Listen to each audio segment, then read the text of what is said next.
God has a history of choosing some of the most unlikely people to do his work, and Donald Trump is one of them. Joshua 1:9. This is my command. Be strong and courageous. Do not be afraid or discouraged, for the Lord your God is with you wherever you go. Trump just invited the South African president into the White House. South Africa is a place where they've been committing white genocide against white farmers that not a lot of the news is talking about. And look at this masterclass he just put on in front of the entire press corps. Following year. Yeah. So we'll be discussing many things and some of the things you've been reading about in the papers and in the media. And I would say that, look, the president is a truly respected man in many, many circles. And in some circles, he's considered a little controversial. Now watch here as President Trump brings up the Russia-Ukraine war. The South African president actually knows Zelensky, and they talk. And this gives the South African president an opportunity to talk about the peacemaker he is. And really, what politician isn't going to take that chance to brag about making peace? We're trying to settle Russia-Ukraine. We spoke with President Putin for 2.5 hours the day before yesterday. I think we made a lot of progress, but that's a bloodbath. 5,000 people are being killed a week, 5,000 soldiers a week, not including people in cities and towns that are also being killed. So we're trying to help. And it doesn't affect us. It's not our people. It's not our soldiers. It's Ukraine and it's Russia. But if we can save 5,000 souls, we'll do it. We're pretty good at it. But that's a bad situation. That is a really bad situation. You recall when President Zelensky was coming to South Africa, that's when I spoke to you. That's right. We both agreed that we need to push the peace message so that there can really be peace. And we've been involved in the Ukraine-Russia conflict for quite a while. So my Minister of State Security here, we've been dealing with them, the exchange of children were taken away. I called Zelensky, and they said, he's in South Africa. I said, what the hell is he doing in South Africa? What's he doing in South Africa? That's a strange one. Trying to make peace. But we were lucky because we had the great Nelson Mandela who taught us how to create peace, to make peace. So we were imparting some of those lessons to him, some of those learnings. And I specifically mentioned to him that this is how Nelson Mandela taught us that when you want to have the peace in a country, do it on an unconditional basis and sit down and talk. And that's precisely what I'm sure he's going to heed. After taking some questions on some unrelated matters, eventually we get a question from a reporter asking the question that we all want to hear. See, for you to be convinced that there's no white genocide in South Africa. Well, I can answer that for the president. It's for him. No, seriously. I'm not the answer. It will be. It will take President Trump listening to the voices of South Africans, some of whom are his good friends, like those who are here. When we have talks between us on the quiet table, it will take President Trump to listen to them. I'm not going to be repeating what I've been saying. I would say if there was Afrikaner farmer genocide, I can bet you these three gentlemen would not be here, including my Minister of Agriculture. He would not be with me. So it'll take him, President Trump, listening to their stories, to their perspective. That is the answer to your question. Now, of course, the president of South Africa was expecting this. He's been planning the answer to this question in front of reporters. But what he wasn't expecting was Donald Trump was also prepared. But Mr. President was saying, we have thousands of stories talking about it. Sure. We have documentaries, we have news stories, and that is Natalie here, somebody here to turn that. I could show you a couple of things, and it has to be responded to. Yeah, sure. Let me see the articles, please, if you would. And turn the lights down. turn the lights down, and just put this on. It's right behind you. There's nothing you can do. There's nothing this parliament can do. With or without you, people are going to occupy land. We require no permission from you, from the president, from no one. We don't care. We can do whatever you want to do. Who are you to tell us whether we can occupy land or not? We are going to occupy land. Yes. South African occupy land. That's who we are. Honorable members, You can withdraw my membership from this useless parliament. Honorable. Yes, Honorable member. Must never be scared to kill. A revolution demands that at some point there must be killing, because the killing is part of a revolutionary act. Shoot to kill. Yamasa. Kill the poor, the farmer. Kill the poor, the farmer. Brrr.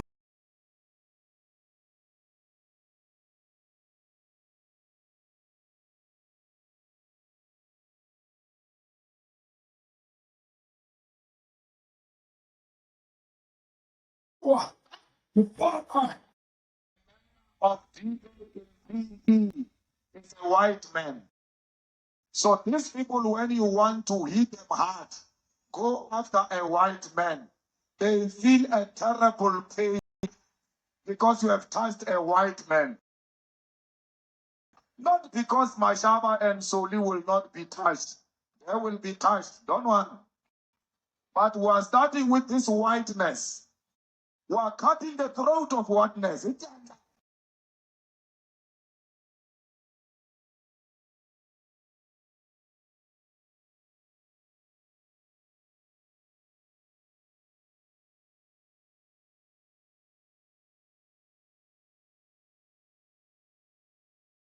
Shoot you. Mother.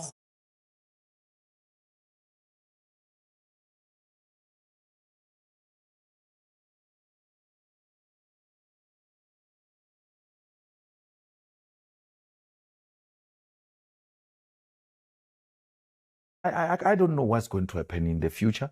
I'm saying to you, we have not called for the killing of white people, at least for now.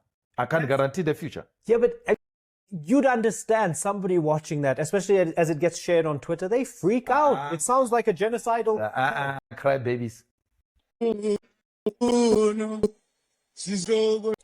will expropriate land without compensation, whether they like it or not. If they object, they can seek refugee in America. Very bad. These are burial sites right here. Burial sites. Over 1,000 of white farmers. And those cars are lined up to pay love on a Sunday morning. Each one of those white things you see is a cross. And there's approximately 1,000 of them. They're all white farmers, the family of white farmers. And those cars aren't driving, they're stopped there to pay respects to their family member who was killed. And it's a terrible sight. I've never seen it. Both sides of the road you have crossed. Those people were all killed. They told you where that is, Mr. President? No, I'd like to know where that is, because this I've never seen. Watch him squirm. Of course he knows exactly where that is. Of In South Africa. course you get fake news NBC reporters trying to change subject. What are you talking about? You know, what are you talking about? You know, you to get out of here. What does this have to do with the Qatari jet? They're giving the United States Air Force a jet, okay? And it's a great thing. We're talking about a lot of other things. It's NBC trying to get off the subject of what you just saw. You are a real, you're a terrible reporter.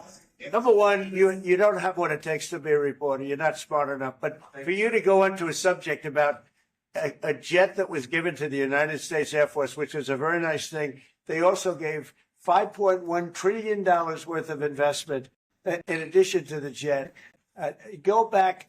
You ought to go back to your studio at NBC, because Brian Roberts and the people that run that place, they ought to be investigated. They are so terrible the way you run that network. And you're a disgrace. No more questions from you. Go ahead. Go ahead. Talk about that. His name is Peter something. He's a terrible reporter. Quiet. Let's go. Thank you very much. What would you like President Ramaphosa to do about the situation I that we've don't just know. seen on the screen? Don't know. Look, these are articles over the last few days. The death of people. Death.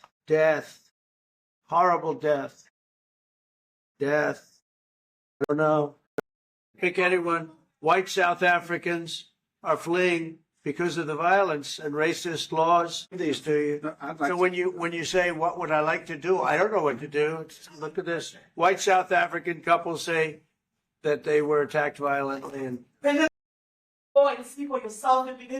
well, I could do that. Look, here's burial sites all over the place. These are all white farmers that are being buried, and he asks about a jet that was given. You ought to be ashamed of yourself. You know, you are so bad. You're such a bad reporter. This is one after another. This family was wiped out. I'm just looking. I think the videos are so. No. When you look at the videos, I mean, how does it get worse? And these are people that are officials, and they're saying that kill the white farmer and take their land. That's what. And I have other friends in South Africa. I have people that left. One in particular that says you can't go there. He said they want to take your land. They take your land and they kill you. Okay, and they say it's. Now we're going to talk about it. We're going to. But this is a tremendous. Look, this is a story recent. These are all people that recently got killed. Yeah. And I don't know how it can get worse. And you know, the men that you saw, the people that you saw in that movie, those are officials. Those are people that were in office. They had one march. They had a dance or parliament, whatever. Legislature. Fine. Yeah. Let me clarify that, because what you saw, the speeches that were being made, one, that is not government policy. We have a multi-party democracy in South Africa that allows people to express themselves, political parties to adhere to various policies, and in many cases, or in some cases, those policies do not go along with government policy. Our government policy is completely against what he was saying, even in the parliament. And they're a small minority party, which is allowed to exist in terms of our constitution. But you do allow them to take land. No. You do allow them to take land. Nobody can And then take when they land. take the land, they kill the white farmer. And when they kill the white farmer, nothing happens to them. No, there is Nothing happens to There them. is criminality in our country. People who do get killed, unfortunately, through criminal activity, are not only white people. Majority of them are black people. And we have now been utilized. The farmers are not black. We I don't now- say that's good or bad, but the farmers are not black. And the people that are being killed in large numbers, and you saw all those grave sites, and those are people that loved ones going, I guess on a Sunday morning, they told me, to pay respect to their loved ones that were killed. Their heads chopped off, they died violently. And, you know, I mean, we're here to talk about it, and we get involved here. But I will say this, the news wasn't fake like NBC, which is fake news, totally. One of the worst, ABC, NBC, CBS, horrible. But if they weren't fake news like this jerk that we have here, if we had real reporters, they'd be covering it. But the fake news in this country doesn't talk about that. They don't want to talk about it, but now they have to talk about it. But they won't. This won't even be a subject. They'll have him talking about why did a country give a free, think of this. Why did a country give an airplane to the United States Air Force? Okay. The United States, not to me, to the United States Air Force, so they could help us out, because we need an Air Force One until that's Air Force One. It's being built. 2 of them being built. But Boeing's a little bit late, unfortunately. So why did they give us a plane to the United States Air Force? That's what that idiot talks about after viewing a thing where thousands of people are dead. I'm sorry, I don't have a plane to give you. I wish you did. Okay. I would take it. If your country offered the United States Air Force a plane, I would take it. But coming back to this issue, which I really would like us to talk about, and talk about it very calmly. We were taught by Nelson Mandela that whenever there are problems, people need to sit down around a table and talk about them. Well, there are And this is precisely what we would also like to talk about, including, of course, trade matters, investment matters. So the issues that concern you as the United States, those are all recent. and Those are all deaths. yeah, in many ways, I mean, one should say you are a partner of South Africa, and you are raising concerns, and these are concerns that we are willing to talk to you about. Let me just add quickly, you know, the criminality that we are experiencing in our country needs quite a lot of technological capability. And in one of our areas in South Africa, we're using US technology, which is able to, in many ways, identify where shootings are happening and all that. And I'd like to talk about that because there is support that we can get from you as the United States to help us deal with all these acts of criminality. And that is what I believe partnership is all about. And we are here as a partner so that we can help each other whenever there are challenges. So I'd like us to discuss it, and of course, outside of the media, so that we sit down and have a really good discussion that will lead to good outcomes.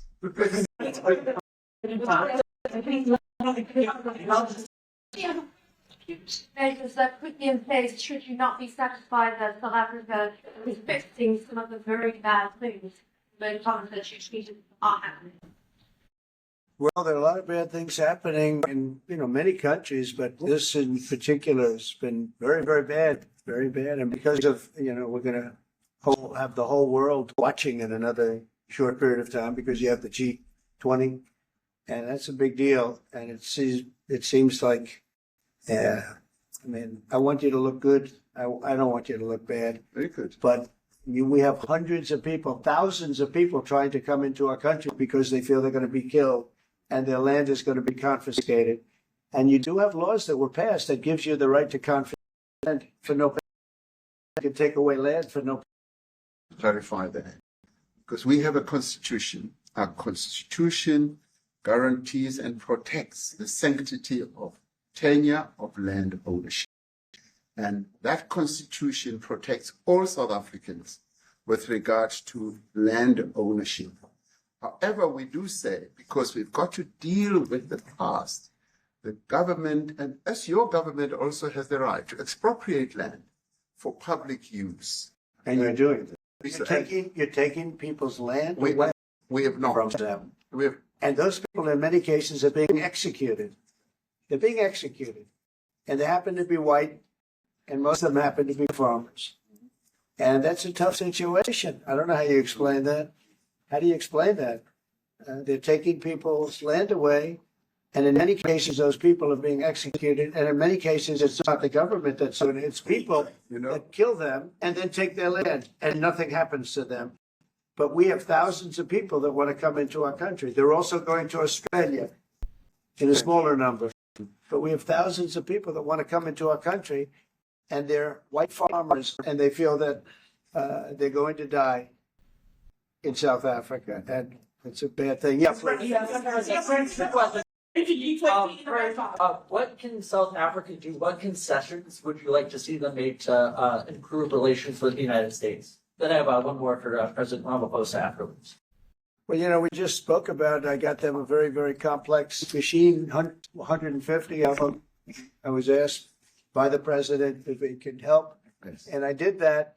And, I have a great feeling for all countries. I deal with all countries, but I have a great feeling for South Africa because I have friends. I have a couple of friends, a few friends here today.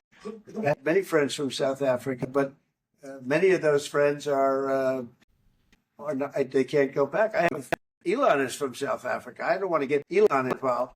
That's all I have to do, get him into another thing. But Elon happens to be from South Africa. This is what Elon wanted. He actually came here on a different subject, sending rockets to Mars, okay? Yes. He likes that better. He likes that subject better. That's right. But Elon is from South Africa, and I don't want to talk to him about that. I don't think it's fair to him. That's right. But I will say that people are fleeing South Africa for their own safety. Their land is being confiscated, and in many cases, they're being killed.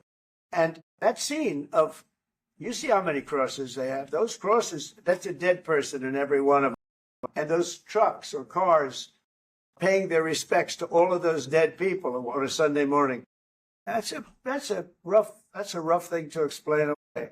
And the problem we have, and the way, a correct and a fair media exposes things. But we have a very corrupt media. They won't even report this. If this were the other way around, it would be the biggest story. Now, I will say apartheid, terrible. That was the biggest story. That was reported all the time. This is sort of the opposite of apartheid. Now,